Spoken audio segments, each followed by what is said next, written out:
Today on the show, we pay tribute to Charlie Kirk and give you an update on the latest in the investigation. Keeping you informed and engaged, now more than ever. This is Sekulow. We want to hear from you. Share and post your comments or call 1-800-684-3110. And now your host, Logan Sekulow. Welcome to Sekulow. This is Logan Sekulow. Jordan Sekulow's in studio as well, and Will Haynes. We're going to be joined a little bit later by Rick Grenell, as well as an update in ACLJ case where we had a victory. So we're going to talk about that. But of course, the news this morning is all eyes are on the horrible assassination of Charlie Kirk, founder of Turning Point USA, someone who we share a network with on the Salem News Channel. I'm not going to overblow our relationship with him and talk like we were good friends by any means or anything like that. But I will say that we're obviously all reeling from this. It's very close to home for everyone who's probably watching and listening. There's been an update that's just happening right now. I want to make sure that we're going to cover. So make sure if y'all are watching right now, the FBI has just released images. This is in the last 5 seconds of. Can we get this up on our We screens? can get it. Just give it a moment. Here, we'll get it up. A person of interest, and they're asking if you have any connections to this person to please let them know at 1-800-CALL-FBI. We will put that up on the screen as soon as we can. It is just breaking as we speak. I mean, this was not how we planned on opening this broadcast, but this is where we're at. Obviously, we know a lot of you are hurting. We know a lot of your kids are hurting, your grandchildren, people who he highly influenced and was a big part of their lives. And again, our prayers, like I said, have been with the family and with everyone at Turning Point. It's a sad day for America, as we also are obviously honoring September 11th. I saw a friend of mine who's kind of posted, said that, this September 12th, 2001, us would not be very happy with the September 11th, 2025 us. And I think that that's a pretty stark reminder of where we were then and how far we've gone. Yeah, and let me just tell you something. I mean, the effect that Charlie Kirk and Turning Point had on the political process in America, it really hasn't even been fully studied. But I really give them a lot of credit for Donald Trump's second reelection in his campaign when he ran again for a third time, because they were able to get to college campuses and convince enough college-age voters, which is typically, as someone who was a former youth director for President Bush, the 18 to 29-year-old vote is very difficult sometimes to get out to vote. And when they do vote, that's usually overwhelmingly Democrats. So anytime you make those margins closer, you're winning as a Republican. And Turning Point was changing things dramatically. I mean, I'd say next to the RNC, or maybe even equal to, they were the most effective grassroots conservative organization politically in the United States of America. And again, I just don't want to take away from any of what those accomplishments were that were made by Charlie Kirk as we mourn his loss, and really mourn the loss and pray for his family, a young wife, 2 young children. And again, just the prayers that need to go out, and also the discussions about his life in a positive way, not just focusing on the rhetoric and the negatives, but the idea that this was about free speech in the United States of America, and we should be able to have free speech in the United States of America, even if it's tough free speech, without fear of being politically assassinated. And I want to get into that now, because we now know, because of the bullet casings. Yeah, there's a lot more information coming upon that. I did want to say we do have that image, and I want to go ahead and put that up on screen for those who are watching, especially on the Salem News Channel. They are asking, again, this is from the FBI of Salt Lake City, asking for the public's help identifying this person. They believe this person was connected to the fatal shooting of Charlie Kirk, it says, and to please call 1-800-CALL-FBI. The pictures are up there right now. If you are not watching, you can find them as we broadcast on ACLJ.org, and I'm sure they are everywhere. But again, I wanted to make sure that we get that word out there as well. Really, the first true political assassination of our lifetime, if we really think about it. There's not been one like this in America that has happened. So if you want to know why people are reeling in a very different way, we have not seen something like this. Obviously, it got very close with President Trump, but here we are, in mourning. And we'll be back in just a moment. Phone lines are open for you at 1-800-684-3110. Charlie Kirk arrived on Utah Valley University's campus to a packed crowd Wednesday, tossing out hats to spectators before settling in for one of his wide-ranging debates. Kirk was discussing mass shootings in America when a shot rang out. Do you know how many mass shooters there have been in America over the last 10 years? Counting or not counting gang violence? Great. Social media shows people fleeing the area and first responders scrambling to get Kirk to a hospital where he died. This is a dark day for our state. It's a tragic day for our nation. And I want to be very clear that this is a political assassination. A university spokesperson said the shooter appears to have fired from this building, some 200 yards from Kirk's location. Kirk is survived by his wife of 4 years, Erica, and their 2 young children, ages 3 and 1. The 31-year-old Kirk was one of the most influential young conservative figures in the country. Kirk co-founded Turning Point USA as a teenager. Vice President Vance mourning the loss of a friend, writing overnight, "When I became the VP nominee, something Charlie advocated for both in public and in private, Charlie was there for me." Charlie inspired millions, and tonight all who knew him and loved him are united in shock and horror. Charlie was a patriot who devoted his life to the cause of open debate and the country that he loved so much, the United States of America. He fought for liberty, democracy, justice, and the American people. He's a martyr for truth and freedom, and there's never been anyone who was so respected by youth. Charlie was also a man of deep, deep faith, and we take comfort in the knowledge that he is now at peace with God in heaven.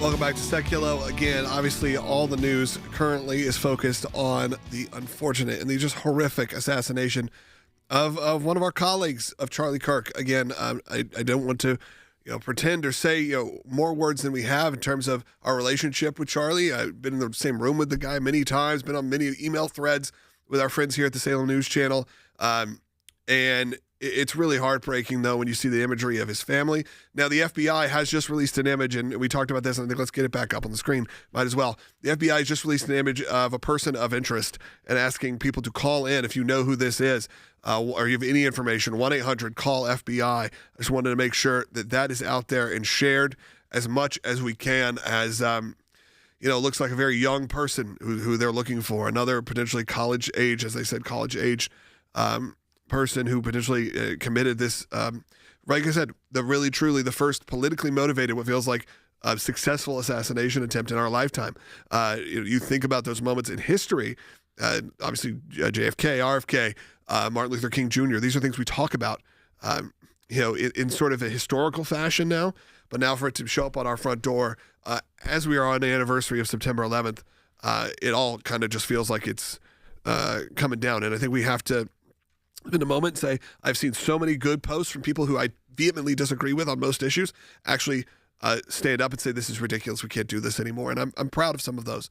I've also seen the opposite, and I'll say to those people, I feel very upset for you that the darkness looks back in the mirror at you, that you can't see past a political difference, and it's upsetting because I think a lot of the people who probably inspired those people don't agree with that, but you have people who can get motivated, and these horrible things happen.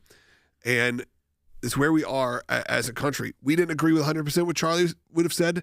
I don't think I agree with anyone who's on this network or anyone that's on this panel right now. That is not how it works in America or modern society. We all have our own minds. We all have our own decisions to make.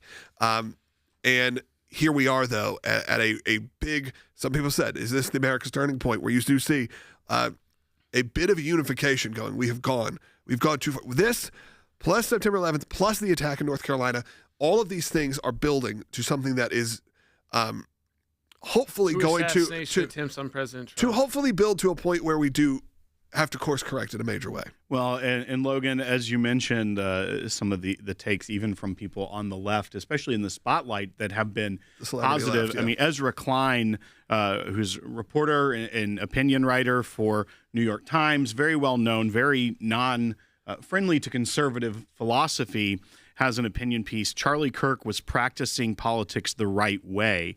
and goes into the manner of which he put conservatism out into the world was not by isolating himself from people who had ideas differently from him.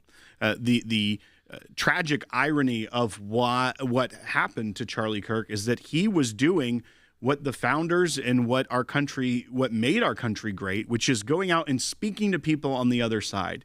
Yes, they would be contentious issues. They would be things that they vehemently disagreed, but he would speak with people that disagreed with them, give them a platform, allow them to speak openly in front of people online and share their voice. And he did it with respect, and he treated others as human beings in letting everyone voice their opinions. And yes, he wanted to change your mind. He wanted you to believe, because he was passionate in his convictions, in his faith, and in his politics. He wanted you to join that side, but he didn't disparage you or call you names or do anything but exercise the great First Amendment rights that we have in this country. I remember we were at an event with him, Fox News event with Pete Hegseth. This is this was before President Trump, I think, just announced he was running for re-election. It was Pete Hegseth, it was Charlie Kirk, and a panel of Fox News kind of people. And there were things I agreed with Charlie on. There are things I definitely disagreed with him on. But, when we were leaving, and we were a good 10 years or so older than him. I mean, I think that's what we got to think about now, is he was 31 years old. I'm about to be 40. Jordan is in his early 40s. Will, same place. Is I actually remember talking to my friend and go, I really look forward to seeing what Charlie Kirk is doing in 10 years, in 15 years, in 20 years, when his children have grown, when he has seen the differences, because maybe where some of our differences may have misaligned, going, when he's been through these things that a lot of us had started to go through as young parents, and to see how he could then influence that next generation based on his own life experiences. It is so unfortunate that we don't get to see that. And it's hard to put into words. It was hard for us to have a day yesterday, but it is not on us. This is not about us. This is not about anything other than right now a call to action and saying, listen, right now the FBI is looking for this person. Help them out. The FBI has also, they put out some statements, and there's been some more information that's been released, and there's been updates in the investigation. And I want to make sure that gets out there as well. That's right. This morning there was a press conference. It was at 9 a.m. Eastern time. It was 7 a.m. local time. They were early in the morning wanting to get this information out, and they went through a list of items. They had found what they believed to be the weapon. It was wrapped in a towel in a wooded area. They were able to trace through surveillance footage and other means the path of the suspected assassin's entry onto campus and then exit, jumping off of a roof. They found in that rifle that they had found in the woods, it wasn't a semi-automatic rifle. It was a bolt-action hunting rifle, meaning you have to manually open and close the bolt for each round. Only one round was fired. A spent shell casing remained in that rifle, so didn't even eject the shell. And they believe that individual went through this wooded area right off campus and then into a neighborhood. The FBI this morning also told us they believe it is a college-age male, which we have now seen this video, photo they've released from security camera footage. They, at the time this morning, were not releasing this image and were not releasing this video. And many were saying that when the FBI gets out and gives you some information, but not necessarily calling for a direct ask for help, that's a sign that potentially they are confident in their leads and where they are headed, and whether or not they can bring this to a close without necessarily going directly to public help.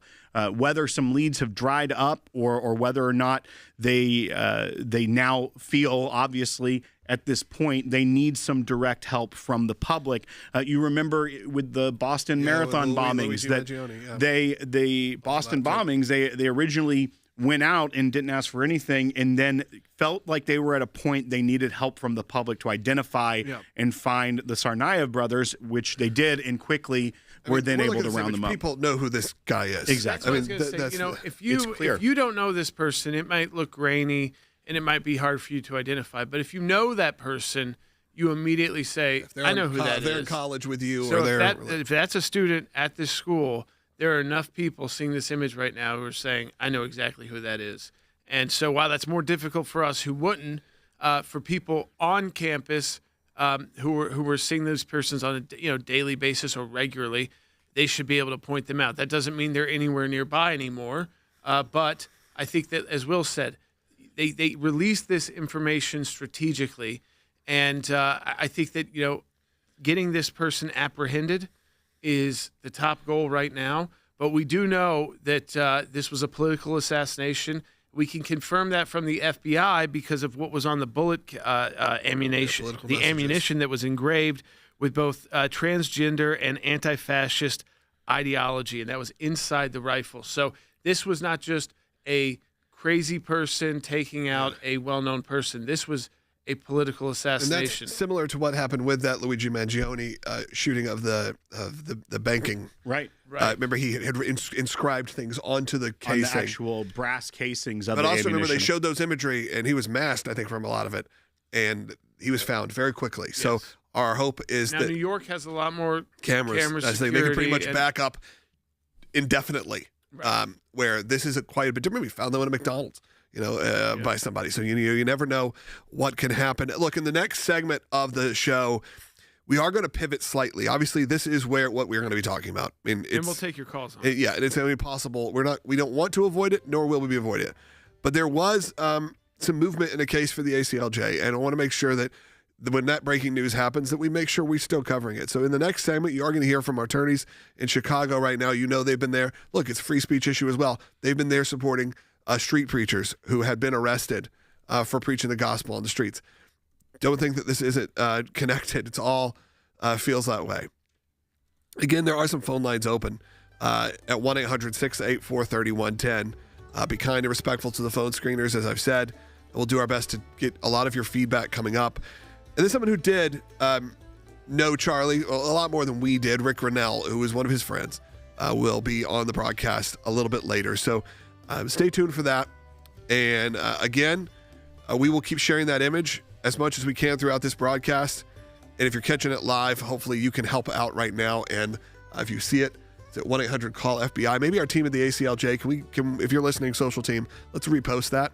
Let's repost and share whatever we can. It's utmost importance right now. So again, we'll be right back with your phone calls. Phone lines are open at 1-800-684-3110. That's at 1-800-684-3110. We'll be right back with one of our lawyers here at the ACLJ, and we're going to take your calls and comments on the unfortunate assassination of Charlie Kirk. We had two victories that we just want to briefly mention. That one was for a GE employee who was fired after asking to take Sundays off, just to practice his faith. We know federal law protects that, and we had a victory there, and we're able to get a settlement for this individual. And then another where an HOA, this is not the Virginia one we won last week. This is for members of this HOA in Colorado who were not able to have a Bible study in the HOA's clubhouse. We have a victory there. We are going to monitor it. She's about to have 2 days from now her first Bible study since this victory in the clubhouse. We will make sure that the HOA lives up to their end of the bargain. But really, Jordan, it's as it trickles down from what the federal government put on full display of what they said was okay to do, basically open season on violating the First Amendment right of Americans.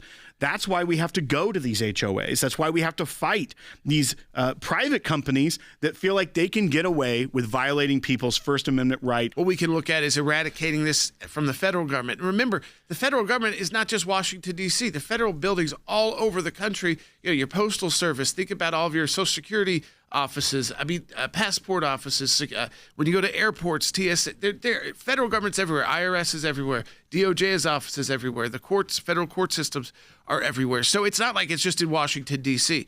But then we also, we fight this out at the state level. And because this is a constitutionally guaranteed right, it doesn't matter if you're fighting this in the federal government or the state government. It's the same type of standing. You cannot violate the religious liberty rights of the American people, whether they are at a private employer or a public employer like the federal government. There are certain limits. There are rules that are in place, and we want to make sure, along with DOJ, that the bad actors are eradicated.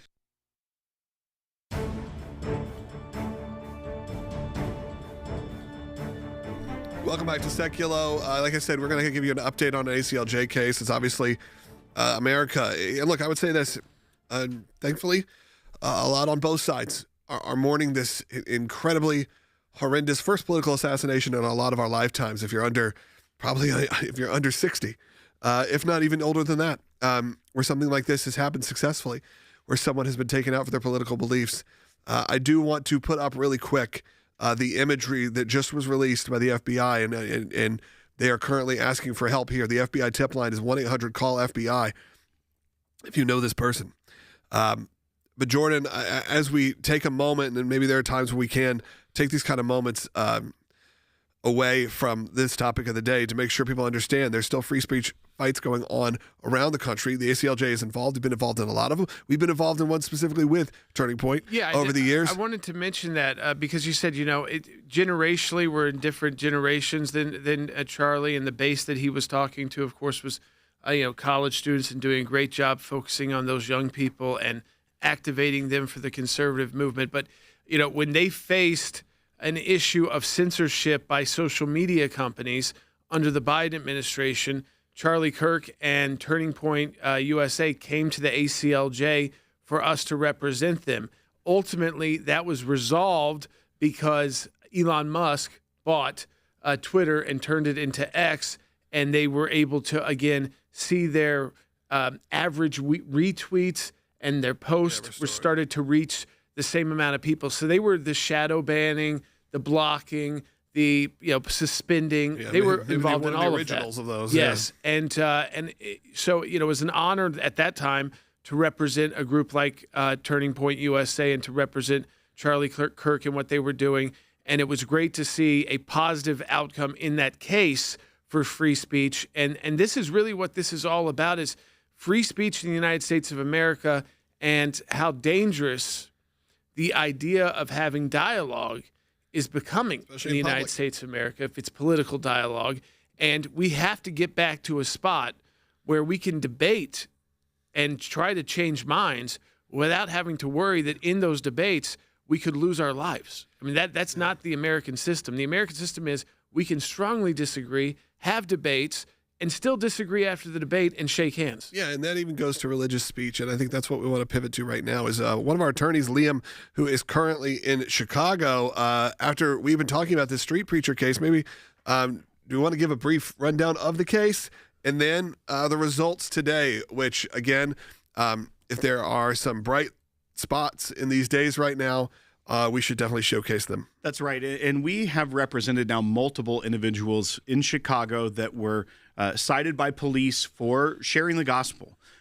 We've talked about the crime issues in Chicago and the focus that the police was putting on trying to silence the speech, the First Amendment rights of our clients. We had already secured a victory for one of our clients, but there was a trial that was scheduled for today, September 11th, 2025, where two other of our clients, who are friends with the first client who we secured a victory for, were supposed to face trial today for preaching the gospel outside in Chicago. And Liam, you are in Chicago with a team there today. You showed up to court with our clients, prepared for trial, and give us a rundown of what happened today. Yeah, that's absolutely right. Only 2 days after, 2 or 3 days after we secured the dismissal in that first case, 2 more street preachers were arrested. We've been waiting for this trial for 6 months. Chicago has asked for continuances and kept pushing back this trial. But today we finally told the judge that, we were ready for trial. This was their last chance. And the city of Chicago was not ready for trial. They were forced to let the judge dismiss the case over their objection. So this is essentially a big win, Liam. I think that people may hear that as a dismissal, but you also see it as them throwing in the towel, if you will. Well, let me tell you, when it comes to free speech issues like this, the process is the punishment. These are small misdemeanor crimes.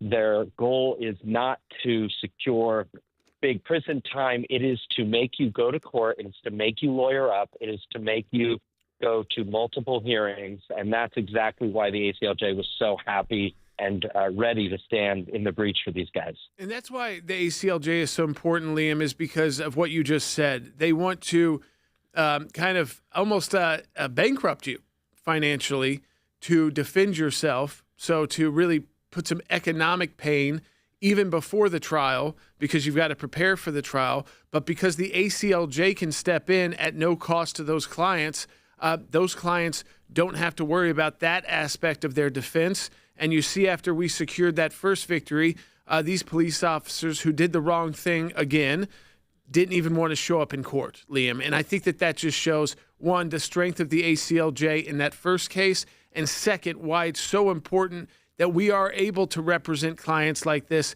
at no cost, or else they would be charged with these misdemeanors. I mean, they may not have been able to afford the legal representation necessary to handle these kind of complicated, they shouldn't be, but complicated free speech issues involving law enforcement. And so, Liam, I thank you for being out there and also for our team for getting that first victory, because I think that set the stage for these second two arrests, and now these individuals with the charges dropped and being vindicated is just great news. And again, it all ties to kind of this war on free speech by even law enforcement, not knowing what speech is allowed, what speech isn't allowed. And I think that what we are facing in a country is we're a country, Logan, founded on free speech, and free speech can be offensive.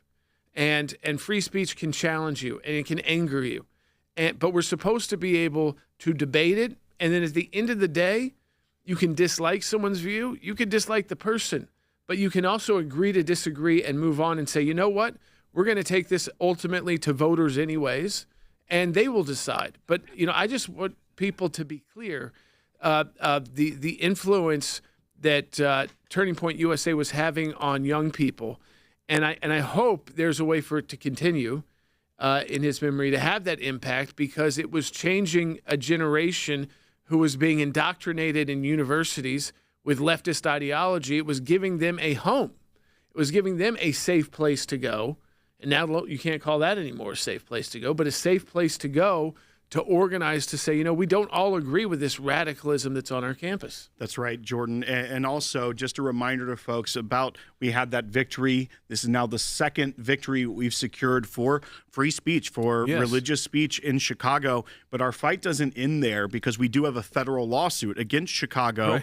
Right. And now that we have both these victories, I think even helps that more as we progress forward, fighting back against how Chicago was weaponizing law enforcement against the First Amendment rights of our clients. Yeah, absolutely. Phone lines are going to be jammed right now, and I'll be honest that in the next segments, we're going to take your calls because we'll have Rick joining us at the end. So instead, stay on hold right now. I will get to you coming up in the next segment. We have a second half hour coming up. If you don't get us on your local station, some of your terrestrial stations, we will be broadcasting live still for another half hour. And again, Rick Grenell will be joining us at the end of the broadcast, and we'll be taking your calls coming up. If you want to find it, go to aclj.org. Find us on YouTube, on Rumble. Hundreds of thousands of you, millions are watching. And make sure to share this right now if you can. Again, share it also because we keep putting up the imagery. Maybe we can do it again of currently the manhunt that's happening right now for that suspect. 1-800-CALL-FBI if you know this person, if you have any information about them. I want to make sure we keep sharing that as much as absolutely possible. And the work of the ACLJ does continue. You can find out more about that at aclj.org. Again, that's at aclj.org. We'll be back in less than a minute on Sekulow.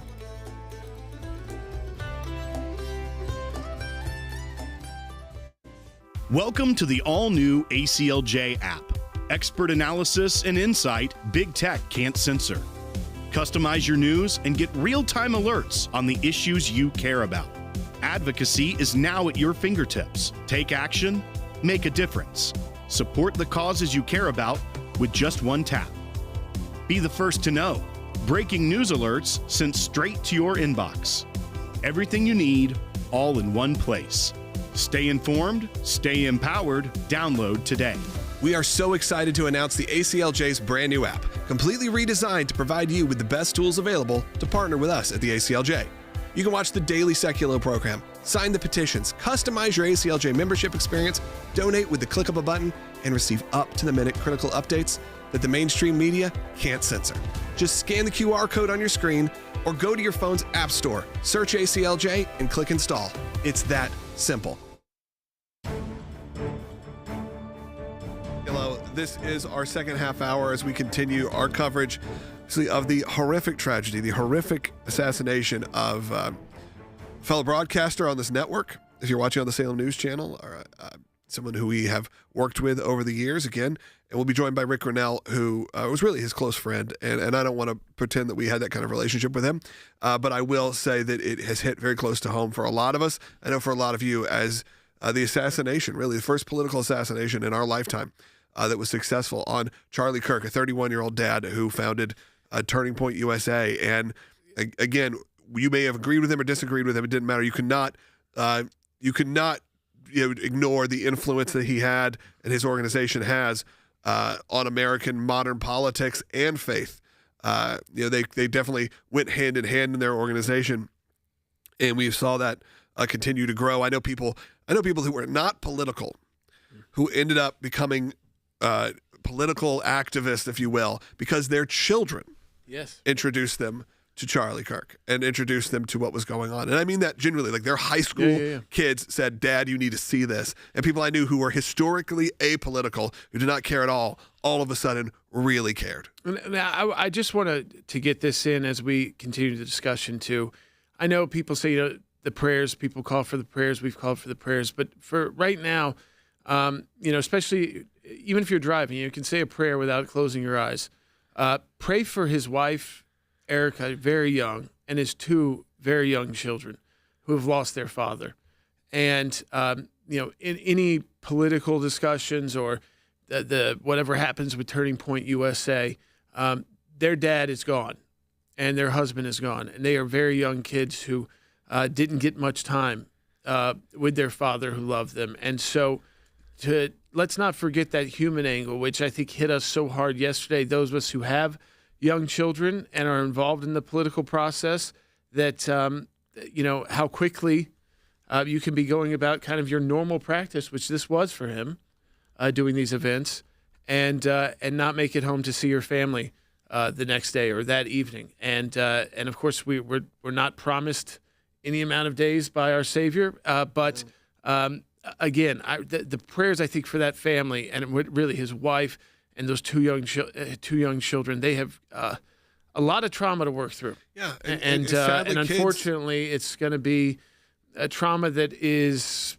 it's all over the media as they grow up, as they get older. It's just a very tough situation. They're going to need a lot of prayer, a lot of support. And let's just make sure we don't forget them. Yeah, we have opened up a few phone lines. I think some people had to hang up because they're on hold for so long. So 1-800-684-3110. But Jordan's absolutely right. These are kids that are sadly going to grow up probably with little to no memory of their father. But thankfully there is a lot of interesting footage that they'll be able to go through because he obviously has been so outspoken and so prominent the last decade. Let's go ahead and take a quick phone call before we get to the next segment. We only got about a minute and a half in this one, but let's go ahead. Bill in Wyoming. Bill, go ahead quickly. Yeah, thanks for taking my call. I just want to say something about Charlie Kirk. When I first heard of him, I never really thought that much about him, except that he was a talker and conservative. And then when I started listening to him, I realized that what he would do is he would push back against the philosophy and even results of what this person presented, but he never once at all attacked a person himself. And that was his MO, is that it was about the open discussion, open dialogue. Hot topics. Right. They were controversial topics, but he handled it in a way that was American, uniquely American, about having open debate, using your voice, sharing ideas, and trying to convince someone that your take and philosophy is correct while they are doing the same. Phone lines again are open for you. We're going to take all the calls we can in the next segment. Then we're going to wrap up with an appearance by Rick Grenell, someone who's been a member of our team for a number of years now, but a close, real friend of Charlie. So we'll be able to get his feedback. I know he opened the Kennedy Center last night with a moment of silence. A very classy way to do that. Same with the New York Yankees, by the way, did that as well. So you got to give them some love too as well. Phone lines are open for you at 1-800-684-3110. 1-800-684-3110. We'll be right back.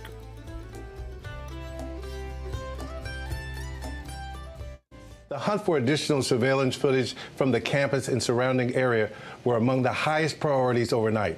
The FBI and police were also searching for the murder weapon and a single shell casing and any other evidence the killer may have left behind. You can see a dark figure on that rooftop.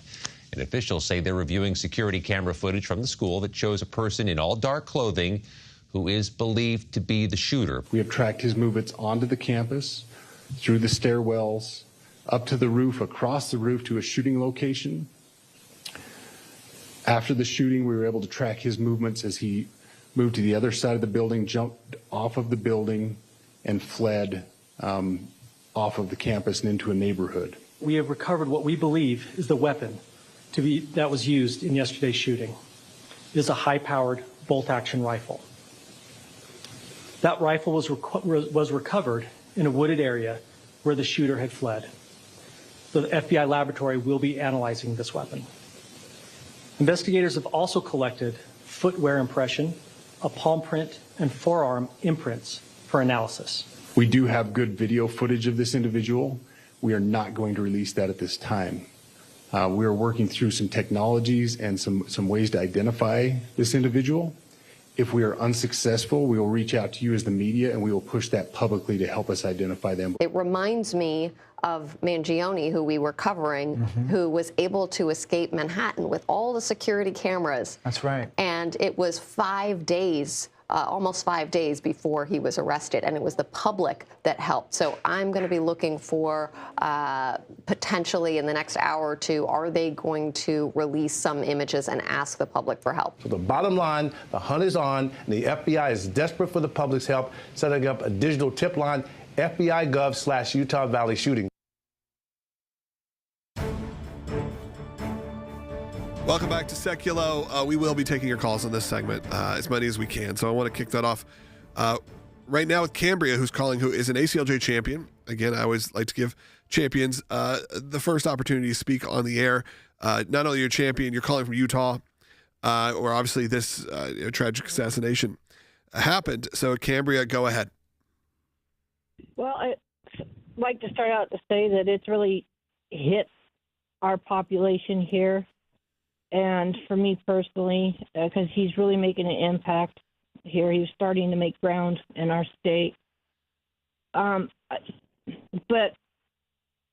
I'm sorry, I lost my train of thought. I'll go as fast as I can. It's okay. It's okay, Cambria. Look, we all feel that way today. I think if there's any time to be totally acceptable to not be to have a loss for words or to lose your place, it's fine. But I think what you were saying to phone screeners, this just doesn't feel like even the people of Utah that you know. Yes, and it took me by surprise simply because I was lulled into thinking that this wouldn't happen in a conservative town, conservative county, and a conservative state. And then I realized, that really evil has no boundaries. And it was a stark reminder of that. But I would ask, real quickly for prayer, because we had a local church that was Johnny on the spot, and they're already there ministering. So I would just ask you to pray for their strength and wisdom. Absolutely. And that this would be truly a turning point, and not just here, but nationally. I have to say this, Cambria. I follow a lot of Christian speakers, televangelists, if you will, or speakers or pastors or musicians. It's just the world we live in. And I did see a few, including, and I don't know him, but I'm a supporter of Bobby Schuler's church out in California, who's opening up today for just their members to go and pray for Charlie's family. And I don't know what the connection is there. He's a Southern California preacher, but the fact that they understood that this is impacting their base, if you will, or their people that go to this church, their congregation, I thought was pretty powerful. And I think you're going to see that in a lot of different places. So, Cambria, of course, we're praying for the people in Utah. And, of course, we're still praying for the families involved. Let's continue on and get some more phone calls because a lot of you are on hold for a while. Let's go to Bob, line 4, watching on ACLJ.org. Bob, you're on the air. Good afternoon. In the Bible, there are occasional allusions to the idea of time stopping or the world stopping and things just standing still, which I recall from the 1960s when these political political assassinations were stunning to us and to people around the world. It seems like the world just stopped in that moment. But I want to say that there are people who have accused Charlie of hate speech, and that is just a lie, because Charlie was open to all points of view.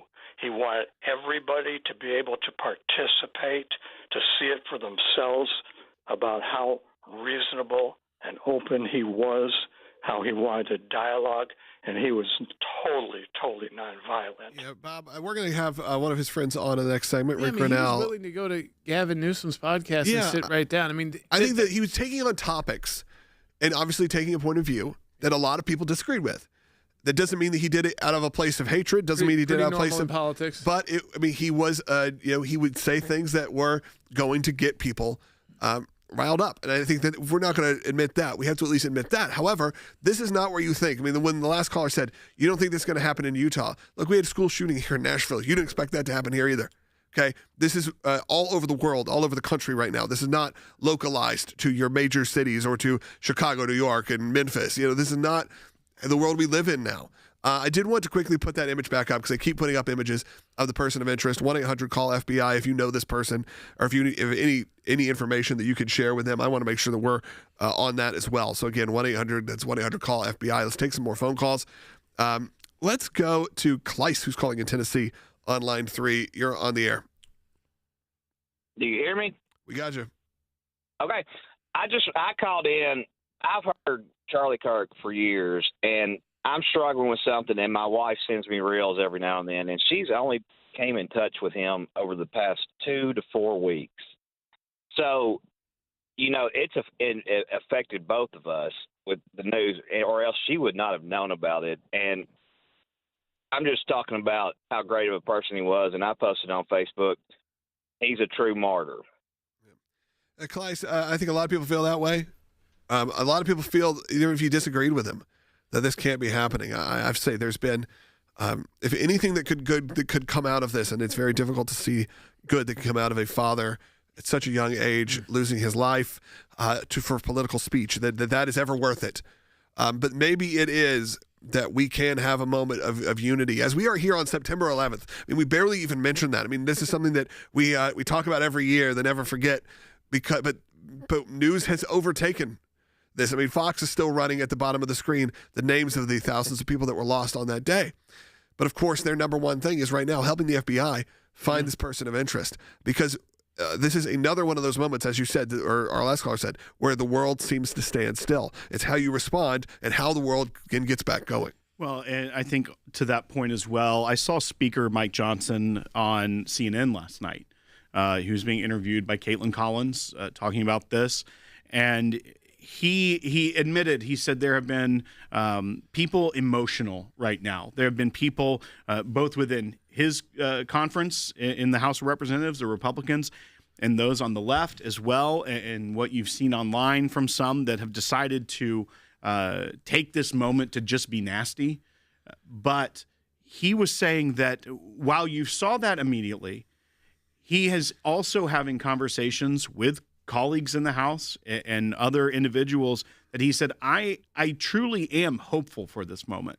I do feel like some of these conversations I've had post the chaos that you saw on the House floor in the aftermath of that sounded like hopeful conversations about being able to dialogue with people you disagree with and not turn it into a dehumanizing thing. I hope he's right.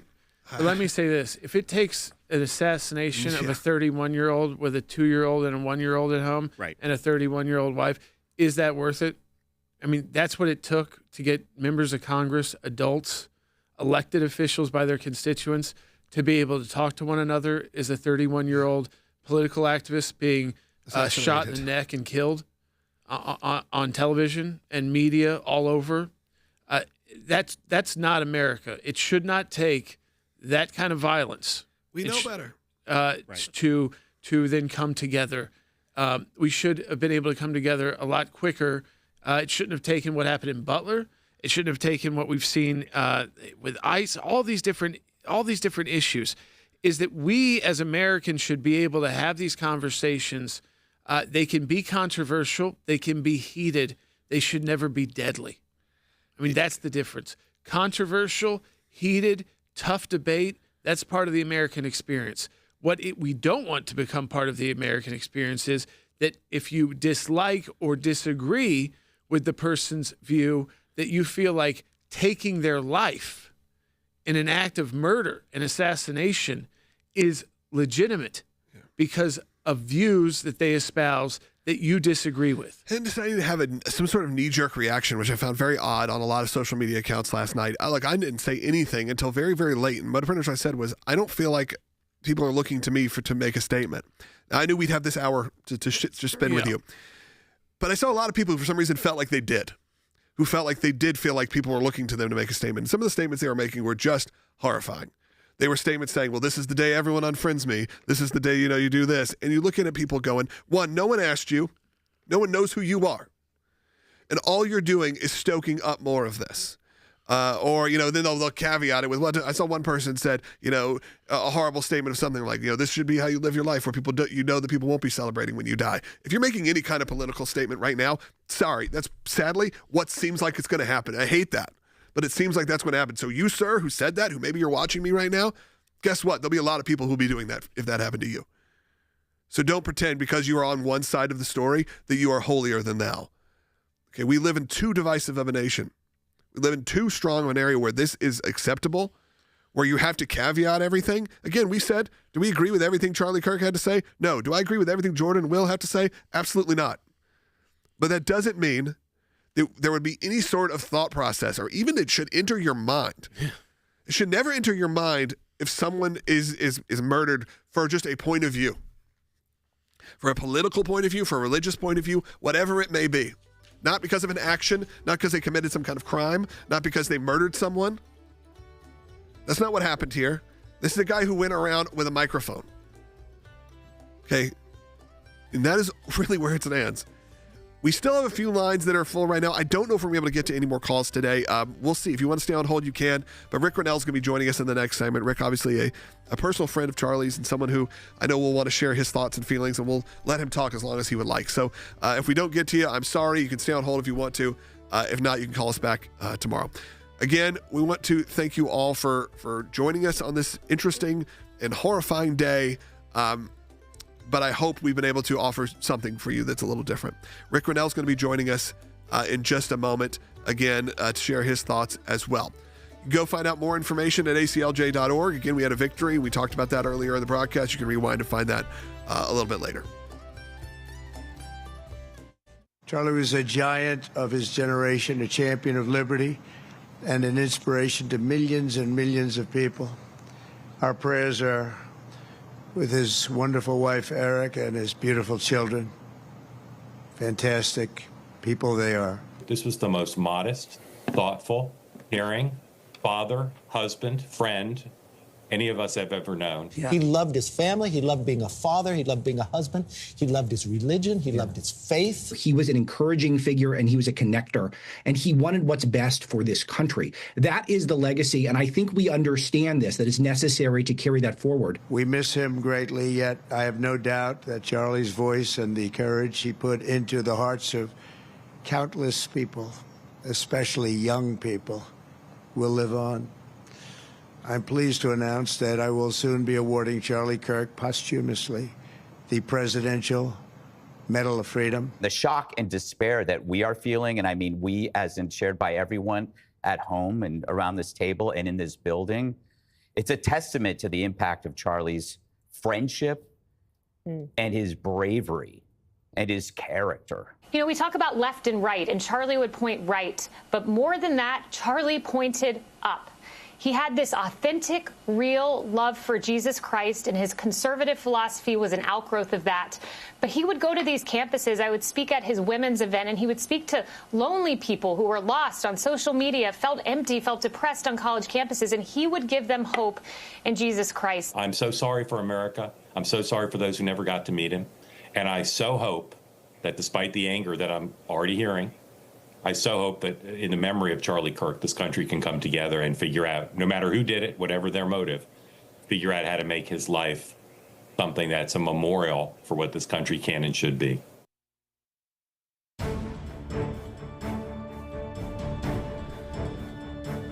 Welcome back to Sekulow. To wrap up the broadcast today, we are joined by Rick Grenell, who obviously has been a long-time member of this team here at the ACLJ and currently the head of the Kennedy Center, among many other things. And I saw last night, Rick, the tribute that you all gave and the moment of silence that you gave to Charlie and his family.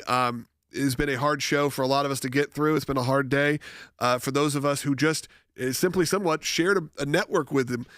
Didn't know him well. I couldn't say really at all, but I know that's exactly the opposite for you. So I wanted to give you the opportunity, Rick, to start off however you would like with this moment that we're all going through. Well, thanks, Logan. Yeah, it's been a tough 24 hours for me. Charlie was a very close friend of mine, was an incredible champion of mine, and I was on the Turning Point board for many years, and I only did it because Charlie asked me. And I think, you know,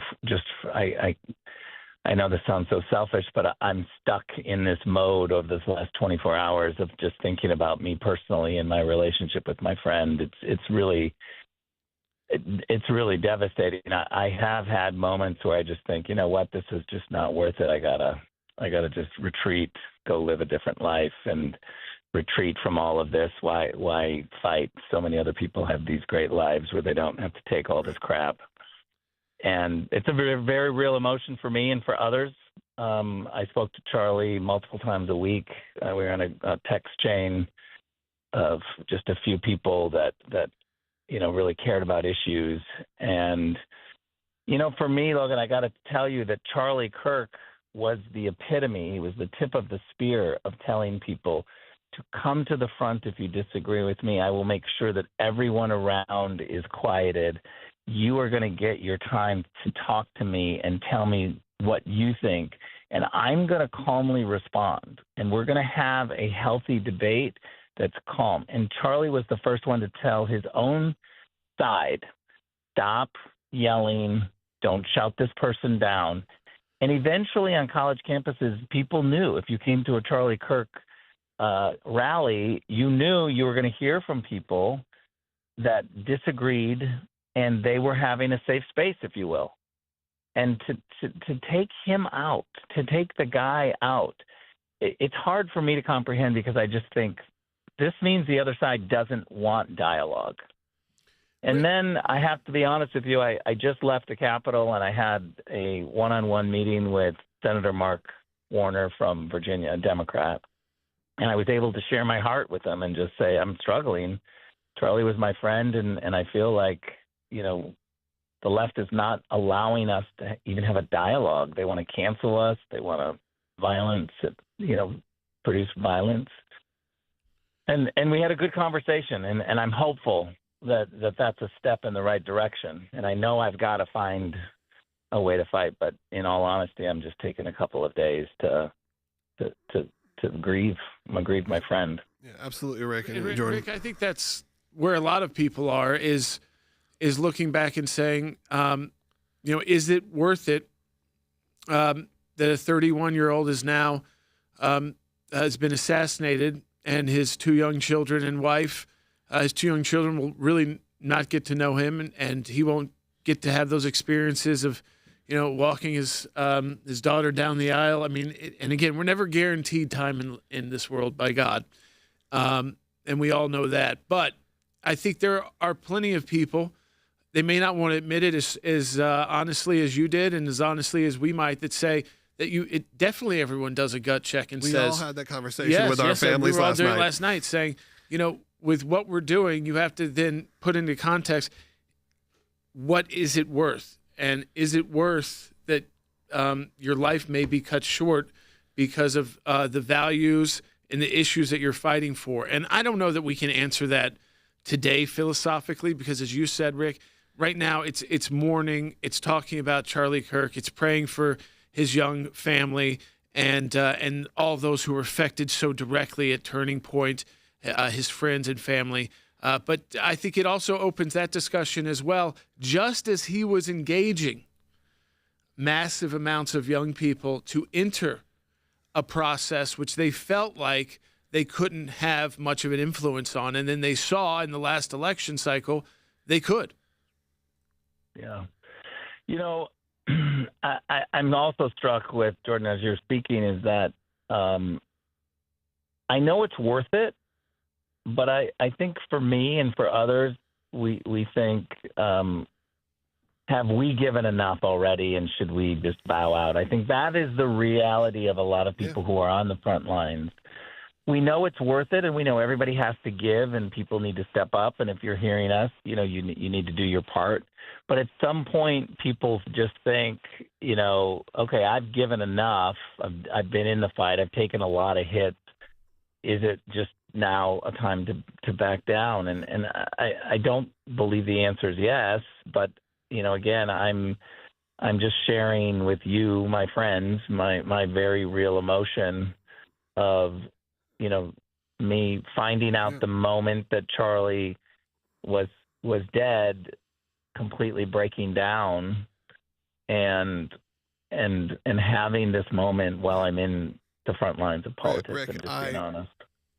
I'll be honest. That's 100% the conversations that I had with my wife that I'm sure all of us sitting on this panel had. And again, he wasn't someone that we were close with, and I wouldn't pretend that. So I knew for you it'd be different. I checked in with Will, our producer, this morning right here, and I said, hey, is Rick okay to come on still? Because obviously we'd love to hear from someone who really knew him, and someone, by the way, who a lot of words get thrown around about the guy. And again, I didn't know him, but he had a great relationship with you, a great relationship with a lot of people who may have people on the internet may have thought there's no chance that he had a relationship with, and clearly was a person who was dedicated to his beliefs and his faith, maybe even more so than we knew. But Rick, I can feel the emotion, and it's hard to not be overcome with it as well, and not to decide, have those discussions. I think that's okay. I put that last night, that it was okay to feel like not only are we in a broken world, but it's okay to feel broken as well right now. Yeah, well, thank you for that. I thought when I woke up this morning, I thought that I would feel a little bit differently, but, I'm definitely fighting the emotions of anger and trying to put it in the right direction, all of that. I do have to say that meeting with Senator Warner, Democrat from Virginia today, I was very not looking forward to the meeting, especially because of my heavy heart and where my emotions might go. And it was a great meeting, and I left it thinking, this is a good moment. This is at least a step. Well, Rick, thank you for joining us. I'm gonna encourage our listeners. There's a lot of people watching right now who maybe you've never seen us before, maybe you've never watched us before, but I know a lot of you wanted updates and you wanted to hear from people like Rick. Say a prayer for him. Not only say a prayer for obviously the Kirks and for everyone at Turning Point, but say a prayer for his close personal friends and people like us who are having to think about what this means for our families and what is worth it. And we know, like I said, Rick's like, that it is, but there are these moments where you go, hey, we're all young parents here. What does this look like in the future? Look, we're going to have more tomorrow. Sure. Of course, a lot of you who are honoring September 11th today as well, so we don't want to forget that, but it's kind of hard to focus on that when you have such a moment here. For the last 30 seconds, I would like to just put up that image that we've been doing just so we can help out the FBI as much as possible. Yeah. So again, if you know who this person is or you have any information, over the next 10 seconds, just 1-800-CALL-FBI. And if you want more information on what we do here at the ACLJ, go to aclj.org. I'll just leave it up for the rest of this 5 seconds, and we'll talk to you tomorrow.